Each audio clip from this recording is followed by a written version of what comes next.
የደመዚው ነው ለዘላለም ፈንታ ተገበኔ አልለየም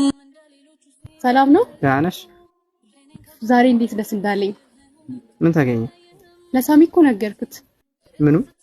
ከሱ ጋር መቀጠል እንደማልችል ጥሩ ነው አሁን በኋላ በፍቅር አብረን መሆን እንችላለን ከማጋ እኔ እናንተ ብቻዬን ብለሽ ባልሆነ ይጣላችሁ እና ካንተ ውጪ ሌላ በፍቅር ማውራው ወንድ አለ ከኔ ጋር እንዳታስቢ እንዴ አንተም ብዬ እኮ ነው የተውኩት እና እኔ እሱን ተይው ብዬሻለሁ ቆይ ምን ያልከኝ ነው እኔና አንቺ የነበረን ነገር ቢኖር አብሮ መደሰት ብቻ ነበር እንጂ ለኔ ፍቅር የለህም እኔ ከራሴ ውጪ ሌላ ማንንም ማፍቀር አልችልም